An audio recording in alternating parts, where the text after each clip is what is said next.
Hi, I'm Will Marie, and this is Will Marie Let's Be Thought Reader because I don't know how else to name it. Uh, hi. First of all, if you're gonna see me in this first video with this, and then in some other videos, you're gonna see me with different glasses. I have to refilm these videos. I already have some videos filmed, so it's election day, so I thought it would be a perfect date to record this video because I already went to vote, so now I am free for the rest of the day. So this will be an October wrap up.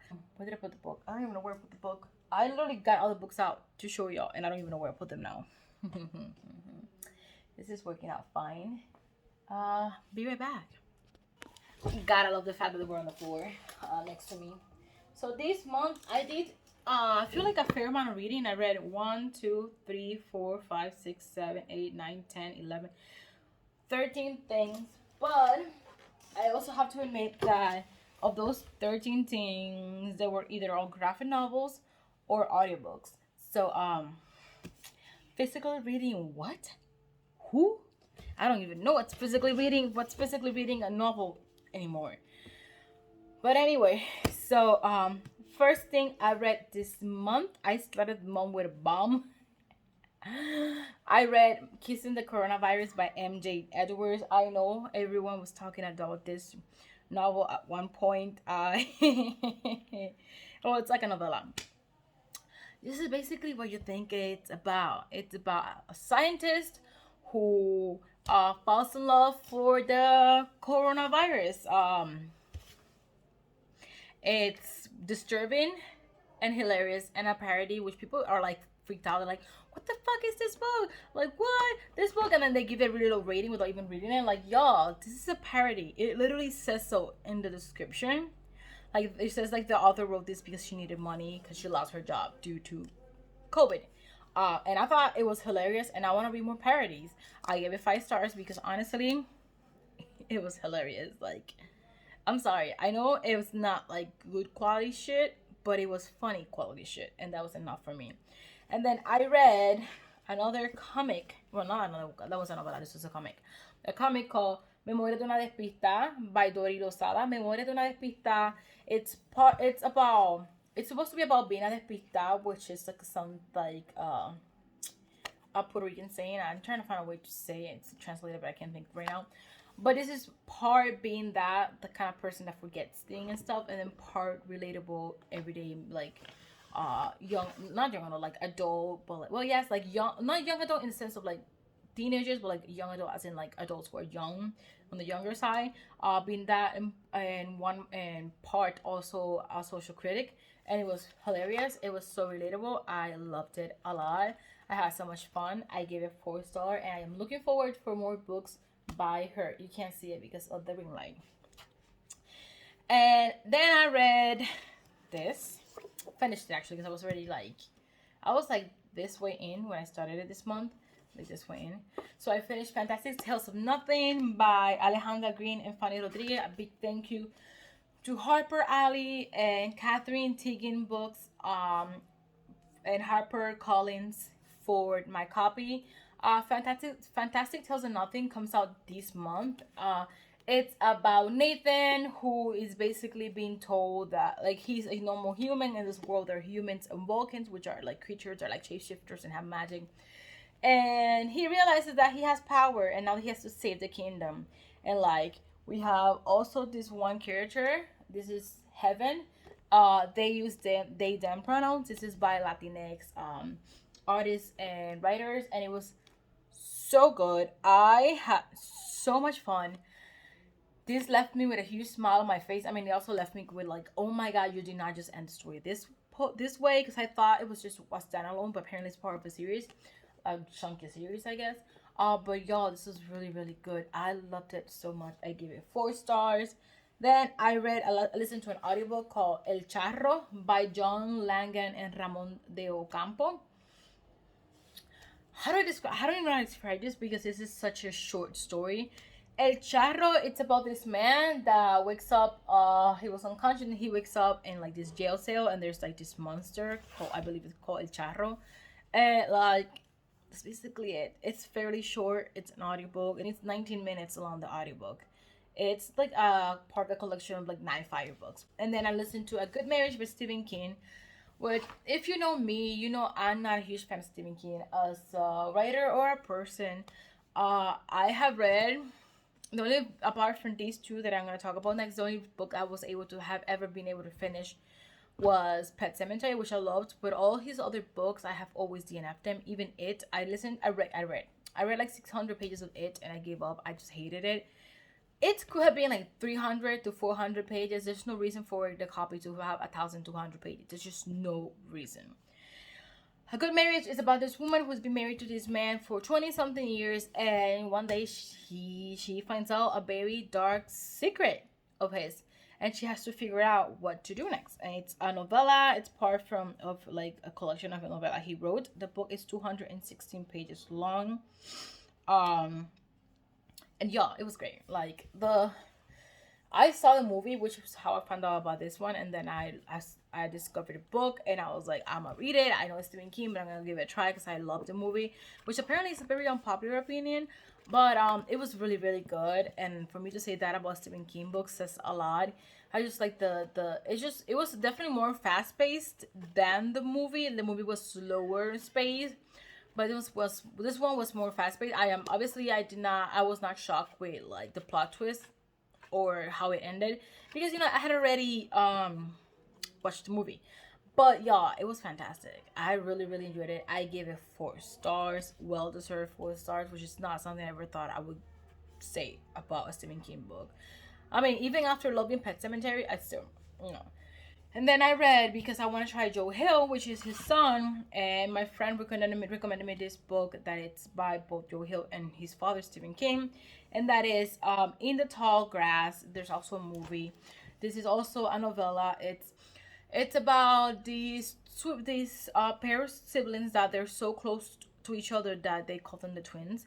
And the girl, who's the younger one, gets pregnant, and she decides to go to a different state to live with her aunt until she decides she wants to give the baby for adoption.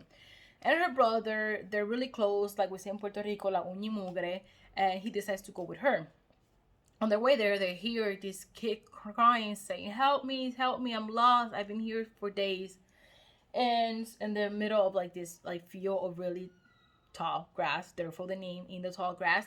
So I decided to go help him, and weird stuff started happening, and it's a horror novel. And I thought it was a fine story. I thought it was great. I love how weird it was. If you like weird books, you will like definitely like this. I love weird books, but I still think it was just good. It wasn't like fantastic, so I gave it 3 star, maybe a 3.5. I don't know how to think about it. Then I read Home Before Dark by Bradley Sager, and definitely need to read more of his books, because I read which one that was definitely a hit and miss for most people, and that it was definitely a hit for me, was Lock Every Door. And then I read Home Before Dark, which is like a thriller horror, kind of like thriller about like basically like a haunted house or a haunted mansion, to be more honest. This is a huge house. There's this girl that she lived in a haunted house when she was young, and her dad wrote a book about it, like a haunted house memoir, and it became a bestseller, international bestseller. Everyone knows who she is. She just wants to have a normal life, and she doesn't remember anything, so she believes that her parents lied. So her father died, and he leaves her the house, and then she goes to the house, and she's gonna fix it up, because she works in like flipping houses, I think. And like she goes to fix it up, and then weird stuff start happening, and like you don't know if it's all in her head, if the house is actually haunted, is someone messing with her. Kind of like it's a little bit like Turn of the Key vibes, which I also adore. I thought it was great. I only gave it 5 stars. I only gave it 4 stars though, but I thought it was great. I love the audiobook. The audiobook has 2 narrators. The narrator, because it has the book inside the book trope, which I always thought I didn't like, but I actually do apparently. So we got her father's voice, and like the narrator and her as a narrator, and like it was great. The audiobook is definitely the way to go with this. It's like spookier, and it's so good, and the narration is great. I love this book so much. Give it 4, more like 4.5. I have to see how obsessed I am in a couple of days. Then I had Audible Plus trial, and I decided to try some of the books that are included, because I was only gonna keep it that 1 month. So I listened to Hold Your Breath by Wendy Walker. Wendy Walker is a very well-known thriller author that I've been looking at, and I think I even have a book by her. So I decided to give it a try. So this is about this girl who is it's a novella, is almost the victim of a serial killer. She wakes up and it seems like the reason there was a reason why he didn't kill her. It was because of like something that she had done before. So she goes to this psychologist, well-known psychologist, that it's specialized psychiatrist actually, who specialize in retrieving memories that people think are lost or they're like suppressed, to help her remember who was the serial killer, because he didn't kill her, and like she wants to know so they can help him catch him because she saw him. It's about that, and like it does feature a plot twist that I don't tend to like, but I feel like it did it in a way that was well enough done. Like it wasn't done in like out of bad place. It didn't give a bad image of the people that are affected when people do this kind of plot twist. Still, don't appreciate that they did that plot twist. I thought the story was pretty good. I enjoyed my time. I just didn't love it. So like I gave it 3 stars, which is like was a good story. I just didn't die for it. And then I read His and Hers by Alice Feeney, and this one, wow, I gave it 4 stars because I'm really picky with my 5 stars. But wow, I definitely am thankful that I got this audiobook. I was so not sure, and then I watched one of my favorite booktubers, Gavi, say that the audiobook was fantastic, and I decided to give it a try. So His and Hers is about 2 characters. We get 2 point of view, his and hers. The hers is a reporter for what's it? Oh my god, what's the name? BBC, I think. And she's sent back to her old town to report on this case of this murder. And then we follow a police officer that is trying to solve the case of this murder, because it's not very usual for them to ever have murder there. It's a very small town, and it's like follows their story and their inner wine and all the plot twists. And the thing what I love about this book so much is that I never knew completely, full on completely, what was happening. Did I guess who the killer was? At one point, I was like, oh, what if it's this person? But then I pushed that thought aside, and I was like, maybe it's not. Because it just keeps you like guessing. Oh, because we do get a third point of view, and each point of view have a different narrator. I mean, the third one technically is just a distorted voice, so you don't know if it's a different narrator. And with the third point of view is this killer, and like we are in their head, and we're trying to figure out who they are, because you are so sure it's this one of these two, and like so you're like guessing the whole time, is it this one? And then like every time you think it's one person, they give you hint that might make you think it's someone else. And like it was fantastic. I was like the whole time like I am so sure it was this person. I was like, I'm so sure it's this person. I did not know what to believe at that point. It was great. I totally recommend the audiobook. If you can listen to it, go for it. And then I read this graphic novel called Graveyard Shakes. I got this by Laura Terry. My friend was selling books, and I decided to buy this graphic novel. This is about these sisters that go to they're kind of like from the countryside, and they go to this private fancy school. And one of the sisters go missing, and there's this is a middle grade graphic novel, by the way. There's an evil man that wants to keep. Well, I don't think he's an evil man. He just wants to keep his son alive, and to do that, he has to steal the life of a kid. So that's all I have to say. And it's really good, and the art was really fun. I thought it was a good time. I thought it was really enjoyable. I feel like a middle grader would really enjoy it.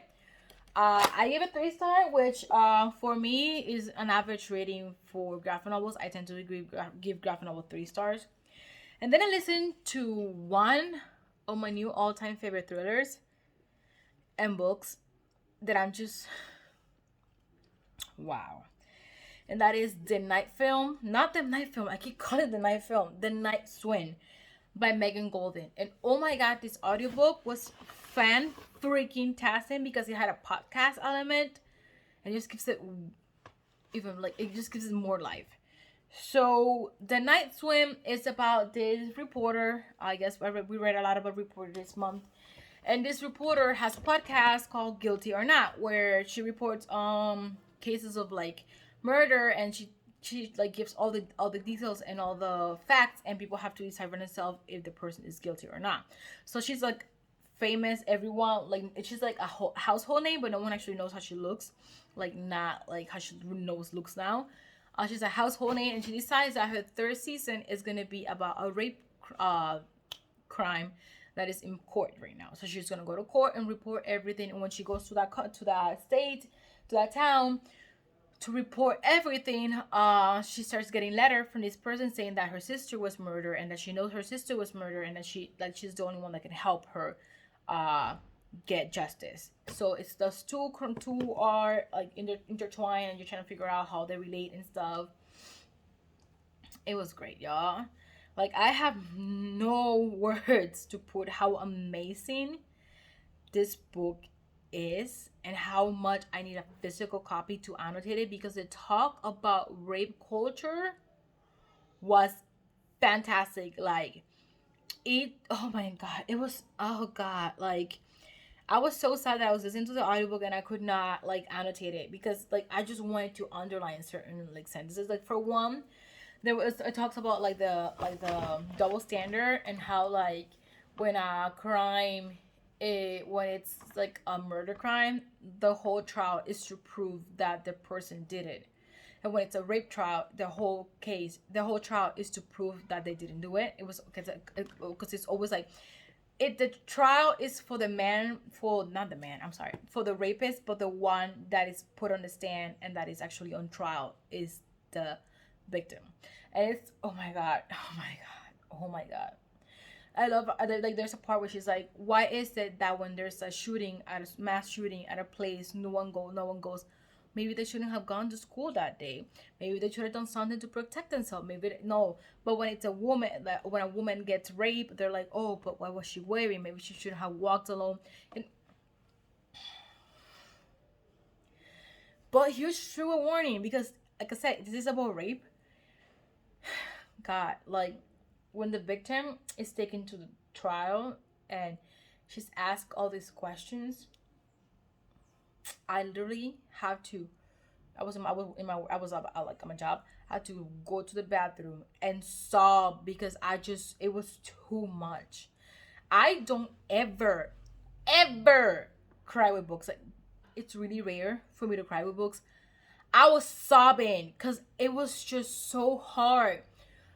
Like, the thing is, I don't recommend this book if you're like a sexual assault victim, because I feel like it kind of pushes you to not report the crime, because you see all this victim went through, and you're like, I don't want to go through that. I don't want to put in the stand and have to recount that over and over again, try to find a way to show the world that like I am telling the truth. I do believe you have to do that. Like, you should totally do that if you think you're capable. But God, this was just fantastic. Like, I just can't stop thinking. I finished this like a week or two ago, and I still can't stop thinking about this audiobook. I will definitely be looking up her other books. And then I found one that had like great audiobook production. The story, not so much, but the audiobook production was fantastic. It's called Cut and Run by Ben Acker and Ben Blaker. So cut and narrated by Meg Ryan, Sam Richardson, Rachel Bloom, Darcy Carden, and Thomas Lennon. It's think of like rom-com mixed with like thriller. That's basically what this is. So Cut and Run, it's about these two people that work, basically they steal the organs of really a man they consider they are bad, and they sell them on the black market.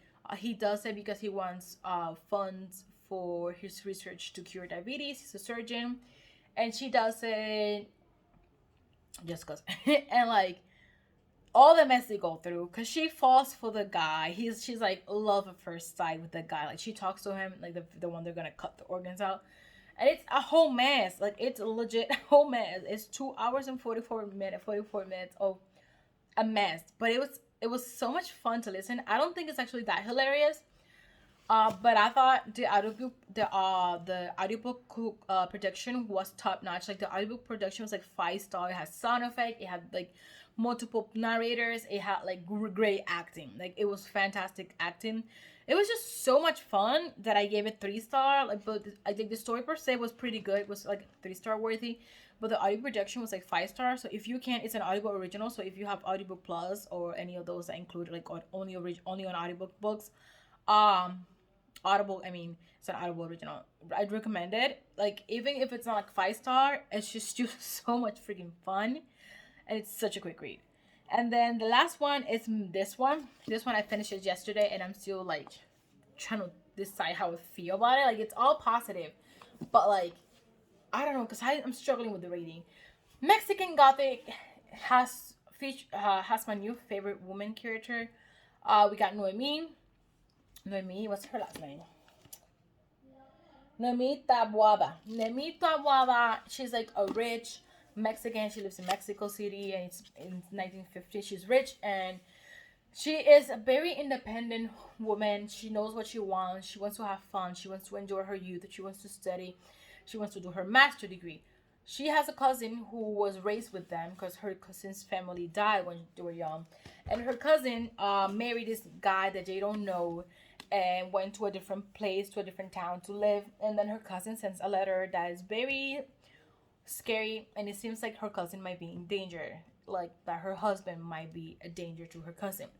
So her dad is like, if you go to check on your cousin, I will pay for your master's degree because she wanted to do a master's degree, but her dad wanted her to get married. You know, typical 1950s bullshit. So she goes and it's Gothic horror. This is hella weird. Cause it comes to a point where you don't know, like not even she knows what's reality and what's dreams. The house seems to be haunted. Everyone, it's weird. There's weird things going on. There's a little bit of a romance, which I actually didn't mind, which is weird because I usually do my romance, but I feel like I did add to the story. But this is a huge hit or miss. You're either gonna love this book or you're gonna hate it. The plot twist hella weird, and it just get weirder and weirder. It's pretty nasty. But I actually really, really loved it. Like I thought it was great. I love weird books. I like weird stuff. I know some people are like, this ain't scary. This is not horror. It's Gothic literature. It's Gothic horror. Just because you don't find something scary, it does not mean it's not scary. I did not find it scary. I don't find Stephen King's books scary. Does that mean they're not scary? No. Some people will find it scary. This is disturbing. This might be scary for a lot of people. It's disgusting. It's disturbing. It's so weird. Plus, I mean, what's more scarier than eugenics and like racism and the mistreatment of Mexican people by the white ¿cuál es la palabra? It's not conquistadores. By white people. Because that's a real scary part of this book, the eugenics and the racism. And I do recommend, I mean, if you are, you should look for the trigger warnings of all of these books. Especially The Night Swim. I can't remember the books that I'm at. The Good Marriage. This one. Check out the trigger warnings. What else? In the Tall Grass, definitely check the trigger warnings of every one of these books if you want to read this. This one has a fairly long list.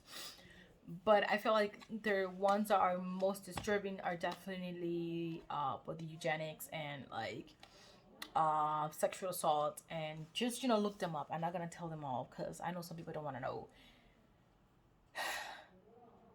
Really weird. If you like weird books, if you like Lock Every Door, if you're one of those few people that loved Lock Every Door, you're gonna love Mexican Gothic. That's all I'm gonna say because I don't want to spoil it. But y'all read this book if you feel like you like weird shit. And there's gonna be a Hulu adaptation, which I'm really excited about. I'm not one to watch TV, but I'm definitely excited to try to see this out. And she's my favorite. She's one of my new favorite characters right now. And like, look at that dress. I mean, I can't wait for her with her dresses and her cigarettes, and like being headstrong and like, oh God, yes, she's just such an amazing character. She stayed there. She fought for her cousin. She did not let any man try to like put her down. She was like, like very feminine, but she was also really smart, and she also wanted to study, and she was like a fighter. And God, I love her. I love her so much. Did I like the fact that I have the ending per se, not like what after big stuff, like the last chapter that people seem to hate.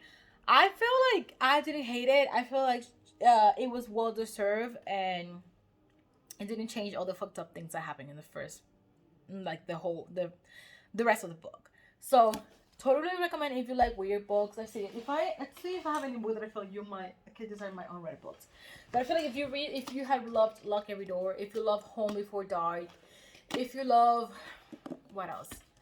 Annihilation, not so much because it's more sci-fi, but it's like gory sci-fi, just like horror, it's gory. But if you like that kind of weird shit, you might like this book, because I really really enjoyed this book. I think I gave it 4 star the first time, but I think it's more like a 4.5. Definitely recommend. Go check it out. The audiobook, she sounds in the audiobook just like I imagined she would, because I actually started the book and then I ended up going through it with the audiobook because I'm struggling with reading physically right now. But she sounds just like I imagined she would in the audiobook, and I totally recommend. And while this first video is so long, I'm so sorry. Thank you for watching. I hope you enjoyed. Don't forget to click that subscribe button, and if you want to be notified every time I post a new video, don't forget to click on that bell button notification. Thank you for watching. Bye.